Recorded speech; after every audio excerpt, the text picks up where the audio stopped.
So as we visit with you, we have only one intention really, and that is to help you to allow yourself to be all that you really are, because we know that there isn't anything that will bog you down. There isn't anything that will bum you out.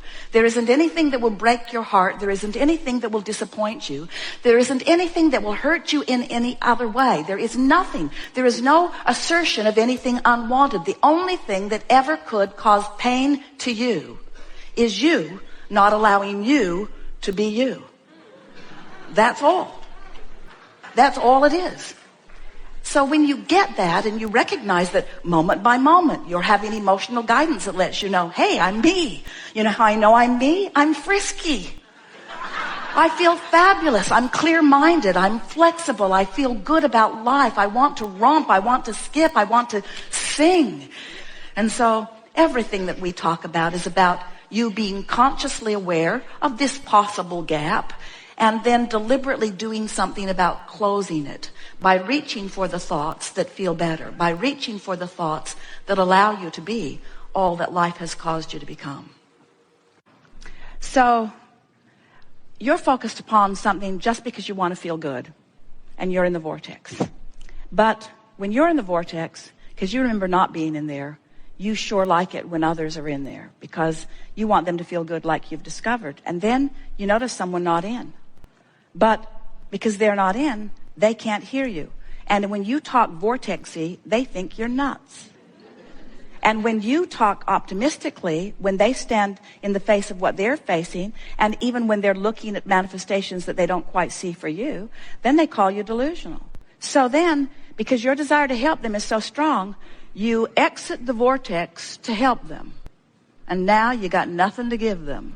Well, you see, we're asking something pretty significant of all of you.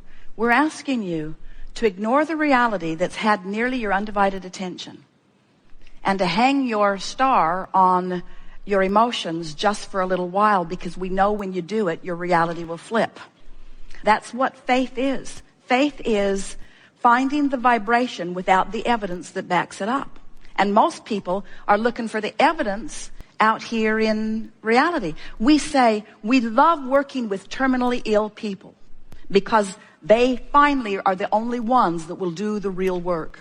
Because as long as there's one more thing you can do, one more thing you can wrestle to the ground, most of you will do it. It isn't until something gets your attention and you accept that it's the vortex work, it's the alignment with who you are, that you begin to feel your full power, you see. So what happens as you're interacting with other people, it's very common that your desires are similar. In fact, you co-create with your mate. You've co-created such magnificent things in your vortex. You're tied together in a very, very powerful way. But when either of you is not in vibrational proximity to the vortex, it doesn't matter where the other one is, because if you're not there, you can't feel it. And so what we're really saying to you is, and it's hard to hear, but we really want you to hear it, you have to be willing to ignore what everybody else is doing and make your relationship with your vortex the most important relationship that you have. Here's what we would do if we were standing in your physical shoes.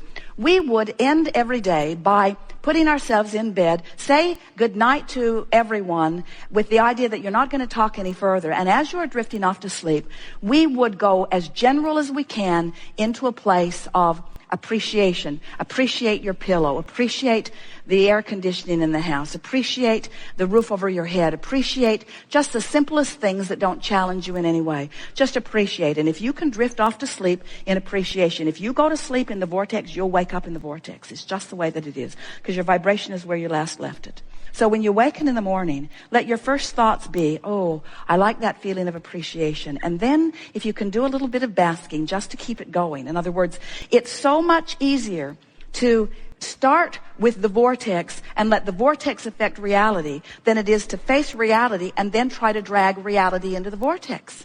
Because law of attraction is amplifying wherever you're at.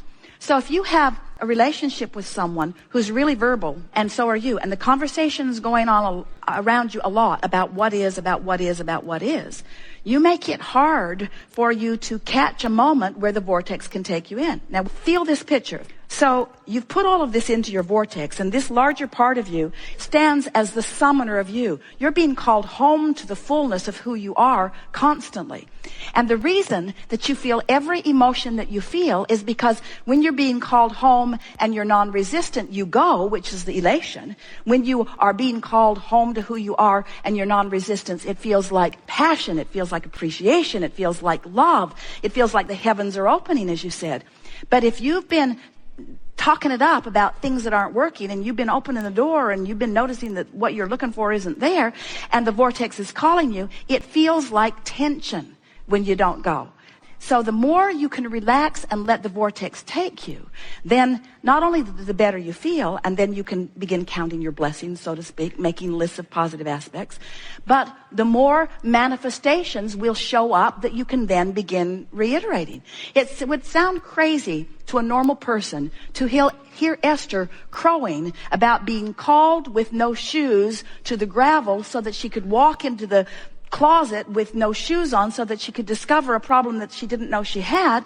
But to Esther, that was manifestation that indicates that the universe is looking out for me and that I'm in the vicinity, that I'm being called and letting it happen through the path of least resistance. That's what that feeling of worthiness is. The feeling of worthiness is the knowledge that you're good and Source knows it, and you just get this wonderful exposure to life that is building your vortex bigger and better and bigger and better and bigger and better, bigger and better and bigger and better. Jerry and Esther are having such an interesting experience. They've been moving through life. Everything imaginable has come for them. 5 books on the New York Times, a couple of them #1. Everybody wants that. That was something that unfolded. More money than they have any sensible use for. A lifestyle that is rivaled by no one. Beautiful houses all over the place. Driving monster buses around the country. People adoring them. The message moving through them. Everything wonderful. And yet still more room for deepness. Deepness in their relationship, deepness in their understanding of worthiness, deepness in their understanding that all things are possible, deepness in their understanding that it doesn't matter what is, that you have the ability to focus upon what you want and find it, deepness in understanding your true power. In other words, there is no end to what is in your vortex, and the vortex's ability to bring to you greater clarity, greater knowing, greater love, greater confidence, greater security, greater well-being, greater understanding that you are a being with no end to the capacity of your expansion. So, we have some manifestation cards. This particular one is health and the law of attraction. These are money and the law of attraction. These are the best manifestation cards that have ever been put together on the face of the earth. We wrote them. So let's say that you're having a hard time financially, or there is something not going right in your life. And in this case, let's say it's finances. And so you've heard about these wonderful cards, and you've heard about affirmation. And so you say, I'm going to do something about shifting my energy. I'm going to do something about improving my point of attraction relative to money. I'm going to study these cards. And life has been hard for me, you say, and I don't have enough money, and this is going to help. I know it is. And so you take the cards and you begin. You say, I do not need to have money to attract money. Well, that's fortunate.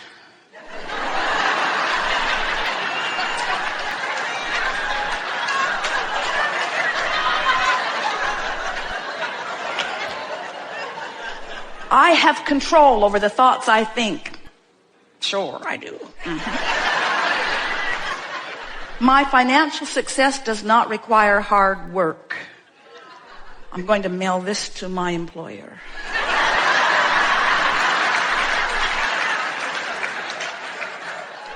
There is no shortage of money or time. Who writes this stuff? The law of attraction adds power to both problems and solutions. That sucks.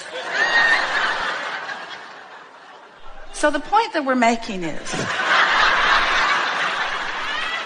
that when you are outside the vortex, when you're outside what you want, when you're not feeling good, when you're not tuned in, tapped in, turned on, when you are focused upon something that is going wrong and you decide, I will affirm, I will speak the positive words, we want you to understand that what you really do is you just dig in your heels and amplify the energy right where you are. It's sort of, have you ever had an argument with someone or a disagreement where you're sure that they're wrong and they're sure that you're wrong, and you're just sort of nose to nose, both speaking what you know is the right thing and neither one hearing the other one at all, and both of you digging in deeper and being sure about the rightness of your position? Well, you do that with yourself when you try too hard, when you effort, when you try to motivate yourself from outside the vortex. So what we're saying to you is, this business of creating, it's not about action, it's not about words, it's about vibrational alignment. It's about allowing yourself to become a vibrational match to who you really are. When you affirm from outside the vortex, when you effort, when you struggle, when you try, all that happens is you amplify the vibration of resistance that you've already got going on. And you make yourself unavailable to the vortex that really wants you, the vortex who is calling you. Sometimes as we visit with our physical friends, and you are a group who could very well be completely accepted from this because you seem to know who you are. But often our physical friends are so focused upon the manifestation of what is, that they let all of their emotional response be to what is manifested. And we want to constantly remind them that what's manifested is old news. That where it's really at is in this vortex. Where it's really at is it's in this energy that's moved forward. Where it's really at and where your joy really is in the getting up to speed with all that you have become. Now, we don't want to give you any misunderstanding. You can never really get completely up to speed with everything that you are because you are continually expanding. The contrast that you're living is causing you to continue to ask, and because you continue to ask, the larger part of you continues to become, and that larger part of you continues to call you home to who you are. And you can tell by the way you feel whether you're going or not. Now, we want to say to you, you're going. You're going. The question is, are you going willingly? Because when you have your death experience, you will go. In other words, this vortex will have its way with you. You will become the whole of all that you are. We just don't think you should have to croak to come into alignment with who you are. We think that you have the ability to feel your way there. We think you can love your way into alignment. We think you can praise your way into alignment. We think you can compliment your way into alignment. We think you can dance your way into alignment. We think you can love your way into alignment. And we know, and you know too, we've never seen anyone motivate themselves into the vortex. Because the vortex is who you really are, and it's always summoning you. It's the inspiration that takes you in. So if someone is standing outside the vortex, criticizing you for something, trying to motivate you, it's sort of like standing outside trying to kick you in. And we say, you really don't need anyone to help you into your vortex, because you have the energy that creates worlds in there summoning you. You have the source within you in there summoning you. You have all that you have become in there summoning you. You just got to know that this state of being exists. And you just got to know that how you feel is your indicator of whether you're aligned with who you are or not. And then do whatever it takes moment by moment to do it. We have enjoyed this interaction more than words can convey. It's very nice coming together with those like you who are coming to understand more and every day who you really are. It is exhilarating to us to acknowledge the physicalness that is you, especially as you begin to deliberately, and you are rare in this, to integrate the non-physical part of that which is you into your day-to-day experiences. You are more than these physical bodies, aren't you? You are source energy expressing here. And you've come not because the world is broken and in need of repair, but because you are a creator who will constantly, eternally expand.